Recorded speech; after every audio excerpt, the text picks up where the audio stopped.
Hola, mi nombre es María y el objetivo de este video es explicarte un poco más sobre el trasplante y sus términos, ya que pueden resultar confusos.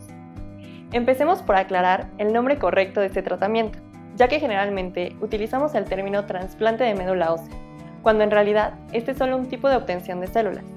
El término correcto para referirnos a este tratamiento es trasplante de células progenitoras hematopoyéticas. ¿Qué es la médula ósea? La médula ósea es un tejido esponjoso que produce células sanguíneas y se encuentra dentro de algunos huesos como el cráneo, costillas y pelvis. ¿Qué son las células madre? Hay muchos tipos de células madre. Sin embargo, al tipo de célula que nos referimos para este trasplante es a la célula troncal hematopoyética. Este tipo de células son las que se encuentran en nuestra médula ósea y después de todo un proceso de maduración, tienen la capacidad de convertirse en todas las células sanguíneas que nuestro cuerpo necesita. Se transforman en glóbulos rojos, glóbulos blancos y también plaquetas. ¿Qué es un trasplante de células madre hematopoyéticas? Algunas enfermedades en la sangre, como leucemia, anemia aplásica, linfoma, mieloma múltiple, entre otras, se producen como consecuencia de una producción excesiva, insuficiente o anómala de células de la sangre. El trasplante es una opción de tratamiento para muchas de las personas con estas enfermedades. Pero, ¿en qué consiste? En la utilización de un tratamiento intensivo, altas dosis de quimioterapia, radioterapia o la combinación de ambas, para eliminar las células anómalas y a su vez las células madre. Esto hace que durante un periodo de tiempo controlado se dejen de producir las células sanguíneas. Para restaurar la función de la médula ósea es necesario administrar células madre hematopoyéticas sanas, que reemplazarán a las anteriores y permitirán a la médula volver a producir células normales. Tipos de trasplante. Existen diferentes tipos de trasplante en función de los siguientes criterios. En función del donante, autólogo o autotrasplante, es en el cual las células madre hematopoyéticas proceden de uno mismo.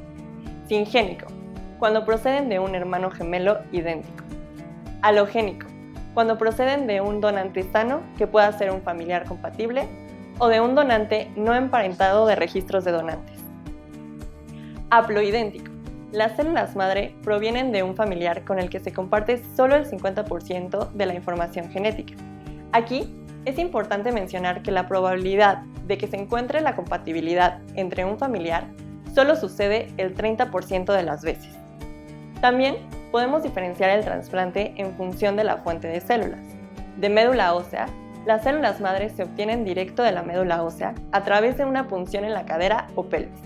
Se obtiene la cantidad de mililitros que se requiera para cumplir con la necesidad del paciente. Se hace bajo anestesia y no genera dolor. De sangre periférica. Se administran inyecciones de filgrastim días antes de la obtención. Esta sustancia hace que las células madre aumenten y vayan al torrente sanguíneo. Se utiliza una máquina de aféresis que a la vez que saca la sangre, separa las células y regresa al torrente sanguíneo el resto. Más o menos se obtienen después del proceso entre 250 y 350 mililitros de células. También existe de cordón umbilical. El tipo de trasplante depende de múltiples factores: el tipo de enfermedad, la respuesta de tratamientos previos, edad y estado físico de salud, el peso o la existencia de complicaciones del paciente, así como la disponibilidad del donante. HLA. Para hacer un trasplante halogénico, es decir, de un donante externo al paciente, existe la prueba de marcadores HLA. Estos marcadores se encuentran en todos los mamíferos y en los humanos se codifica en el cromosoma 6. La importancia de los marcadores HLA es que permite a nuestras células saber cuáles son las propias de las extrañas. Es un código que nos hace ser humanos. Se puede distinguir material de otras especies, como virus y bacterias. Esto nos da la capacidad de protegernos y poder destruir a través de nuestro sistema inmune lo que resulte extraño para el cuerpo. Aquí es en donde se revisa qué tan compatibles son los donadores con los pacientes. Se comparan los marcadores de HLA del paciente con el HLA de sus posibles donantes. El mejor donante posible es aquel cuyo HLA es más compatible. El grado de compatibilidad es uno de los principales factores en el resultado post-trasplante. Esto quiere decir que a mayor compatibilidad, mayor es la tasa de supervivencia para el paciente. Habitualmente, los médicos buscan una compatibilidad entre 8 y 10 marcadores. Historia del trasplante. Los primeros trasplantes que se hicieron a nivel mundial fueron de 2 médicos. El primero, en 1956, por el Dr. Donald E. Thomas en Estados Unidos, seguido por el Dr. Georges Maté en Francia en 1959. En México, el primer trasplante se realizó en la Ciudad de México, en 1980, por el Dr. Ricardo Sosa y colaboradores, a un paciente con anemia aplásica. En 1990, el Dr. Donald Thomas es acreedor de un premio Nobel por todos sus descubrimientos en la fisiología celular y de trasplante. En el 95 empieza a retomar fuerza este tratamiento en nuestro país. Para el año 2017, a nivel global, ya había 1 millón de pacientes trasplantados con un promedio de 68.146 por año.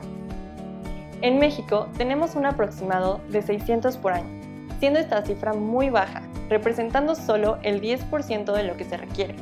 Tenemos un déficit de 4.500 a 5.000 de lo que se debería estar haciendo. Esperamos que esta información haya sido de ayuda para entender mejor algunos de los conceptos básicos. Recuerda que para cualquier duda puedes contactar a tu coordinador. Te invitamos también a revisar los elementos de estudio adicionales en esta sección.